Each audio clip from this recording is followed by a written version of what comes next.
हरे कृष्णा। भगवान श्री कृष्ण के साथ में बराबर मानने वाले देवी देवता पूजकों को शुद्ध भक्त नहीं कहा जाएगा। आज ये वीडियो में भक्त एक शुद्ध भक्त की लक्षणवारी में हम चर्चा करने के लिए जा रहे हैं। शुद्ध भक्ति किसको कहते हैं और देवी देवता उपासक जो होते हैं कि आजकल देवी देवता तो बात अलग नहीं, कई कई गुरु जैसे भूत प्रेत जैसे मान लो, साईं बाबा को जो पूजा करने वाला है लोग, जो भगवान कृष्ण के साथ है, भगवान के राम के साथ में बराबर सोच लेता है। अब देवी देवता बात तो दूर बात है, लोग इतना नीच गिर चुके हैं मन अज्ञान से। अज्ञान की प्रभाव से, ज्ञान नहीं है, मूर्खता है।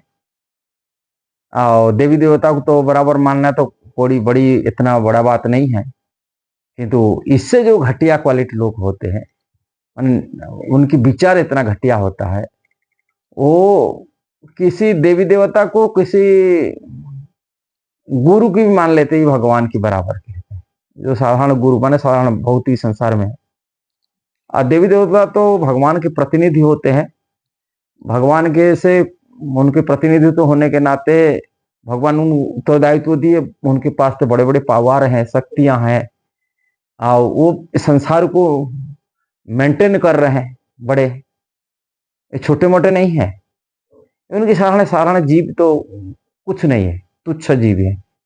और दूसरा चीज जैसे साईं बाबा को भूत प्रेत पूजा करना माने मिर्च, उसको भी भगवान के साथ तुलना कर देते। भगवान बात सोच नहीं सकते। संसार के मालिक ईश्वर प्रभु हैं, जिनकी इच्छा से सृष्टि स्थिति प्रलय होता है, जिनकी इच्छा से सूर्य चंद्र परिचालित होते, जिनकी इच्छा से हवा बहता है। ये बात भगवान कपिल देव भगवान कहते, मेरा डायरेक्शन में, मेरा निर्देशन है सचराचर। भगवत गीता में कृष्ण जी कहा है, माया ध्यगण प्रकृति श्वेता सचराचरम। हाँ, मेरा डायरेक्शन में, मेरा निर्देशना में प्रकृति, संसार की जो देवी है, प्रकार प्रकृति त्रिगुण, ये सब कार्य करती है भगवान के निर्देशना डायरेक्शन में। ये सब सृष्टि स्थिति प्रलय आदि होता है उनके निर्देशना में। ये सब चीजें उनके निर्देशना में होने वाले भगवान के बारे में, उनके साधारण जीव को, साधारण ये मिर्च संस्कृति प्रचार प्रसार करने वाले को उनके साथ तुलना कितना निंदनीय बात है। इसलिए सनातन धर्म प्रति ये बहुत बड़ा बाधक है, घातक है। सनातन धर्म को जो शिक्षा सुरक्षा देने के लिए एक ही मात्र उपाय है, जितना साधु महात्मा बन रहे हैं ये संसार में, उनको एक ही काम करना, भगवान श्री कृष्ण का गुणगान करना चाहिए, उनको प्रचार करना चाहिए। भगवत गीता श्रीमद् भागवत की प्रचार होना चाहिए। सनातन धर्म की जो वैदिक शिक्षा प्रचार होना चाहिए। जब सनातन धर्म के प्रचार प्रसार होगा तभी लोगों को जागरूकता आएगा। शास्त्र क्या कहता है, हम किसको बात समझ रहे हैं, अपने दिमाग क्या लगा रहे हैं, अपने दिमाग को छोड़कर शास्त्र में क्या, जैसे महाभारत है, रामायण है, भगवत गीता है, भागवतम है, हमारे 18 पुराण है, ये सब ज्ञान संसार को मिलना चाहिए। क्या लिखा गया उसमें, क्या लिखा है उसको देखना चाहिए। हम साधारण एक जीव को, साधारण ये को हम भगवान के साथ कैसे तुलना कर सकते हैं। इसलिए भगवान के साथ तुलना करने वाला व्यक्ति, अल्पज्ञ व्यक्ति को, बुद्धिहीन व्यक्ति को शुद्ध भक्ति नहीं कहा जाएगा। शुद्ध भक्ति, अन्यान्य भक्ति, कृष्ण व्यतिरिक्त और कुछ नहीं जानता है। कृष्ण ही सब कुछ, उनसे सब उत्पन्न हुआ है। ये चीज को हम शुद्ध भक्तों की मार्ग पर चलने वाले वैष्णव परंपरा से ज्ञान प्राप्ति करना चाहिए।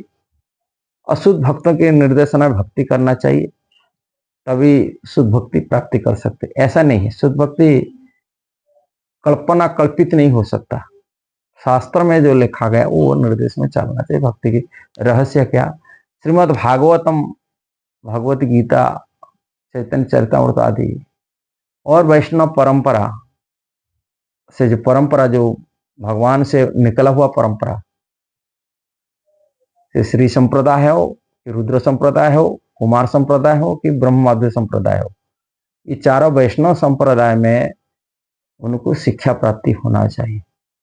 तो शुद्ध भक्ति का मार्ग पहचान सकते हैं। अब भगवान श्री कलयुग में विशेष करके श्री चैतन्य महाप्रभु में कलयुग में भगवान आए, उन्होंने आ करके भक्ति का मार्ग दिखाया, दर्शन करे। यदि कोई शुद्ध भक्ति करने के लिए चाहता है, वो भगवान चैतन्य महाप्रभु का निर्देशन में चलना चाहिए, उन्हीं के अनुयायियों के निर्देशन में चलना चाहिए, उन्हीं के अनुयायी के उनके चरण चिन्ह पर चलना चाहिए, अनुयायी के रास्ता पर मार्ग पर चलना चाहिए। तभी हमारे वैदिक शास्त्र में क्या लिखा है वो समझ में पाएगा। हम किसी को शुद्ध भक्ति कह देते, ये गलत बात है। शुद्ध भक्त कोई नहीं, ऐसा नहीं। अन्यान भक्ति करना सभी लोगों को बस में नहीं हो पाता है, कारण उनको अनजान में रहते हैं, उनको पता नहीं शुद्ध भक्ति मार्ग क्या होता है। किसी व्यक्ति को भी जैसा ये कथा करके हैं, और नानी बाई कथा करती है, उसकी भी शुद्ध भक्ति मार्ग, ऐसा नहीं। अब कई लोग गीत संगीतकार गाते हैं, वो अपने बारे में सोच लेते, हम तो साई भजन गा रहे हैं, वो भी शुद्ध भक्ति, ऐसा नहीं है। शुद्ध भक्ति मतलब वो कृष्ण का भक्ति होना चाहिए, राम का भक्ति होना चाहिए, जगन्नाथ का भक्ति होना चाहिए। अब भक्ति जो शास्त्र अनुमोदित होना चाहिए, अनुकूल्यन अनुशीलनम, अनुकूल रीति में होना चाहिए शास्त्र में। अब उसमें शुद्ध भक्ति मार्ग को पहचाने होते, रूप गोस्वामी कहते हैं अन्याभिलाष शून्यम ज्ञान कर्मादि अनावृतम। अभिलाष शून्य व्यक्ति, कोई भी इच्छाओं से मुक्त व्यक्ति होना चाहिए। ये इच्छा रखता है वो शुद्ध भक्ति नहीं हो सकता है। इच्छाओं ही उनको देवादी पूजा में लगा देता है कि कोई बाबा कोई गुरु की शरण में भेज देता है, इच्छा है। किंतु अभिलाष शून्य जिसकी हो गया, कोई इच्छा नहीं है, केवल कृष्ण प्रसन्नता के लिए सेवा कर रहा है, भक्ति कर रहा है।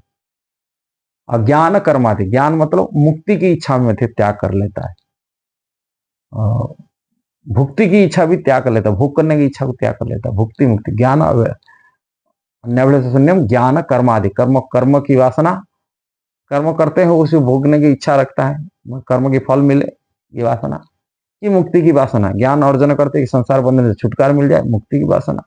इससे त्याग करके अनुकूल रीति से अनुशीलन करना। ये बात को नारद जी भी बताए, सर्व उपाधि विनिर्मुक्त तत्प्रतन निर्मलम हर्षिकेश हर्षिकण भक्ति उत्तम।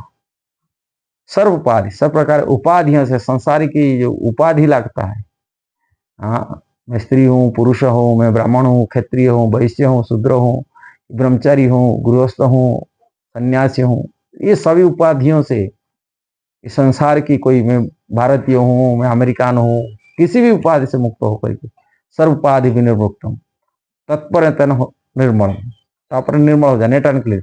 निर्मल होने से क्या है, जीव का जो स्वरूप है वो कृष्ण का दास है। कृष्ण का दास में और दूसरा विचार नहीं होना चाहिए, कृष्ण का दास, जीव का स्वरूप है कृष्ण नित्य दास, यही एक ही उपाधि होना चाहिए। और निर्मल होना अनुकूल सर्वोपाधि विनिर्मुक्त तत्प्रतर निर्मलम हर्षिकेश हर्षिकेण। हर्षिकेश जो इंद्रिय के स्वामी है, इंद्रिय के स्वामी कौन है, गोविंद कृष्ण है, इसलिए उनको हर्षिकेश कहते हैं।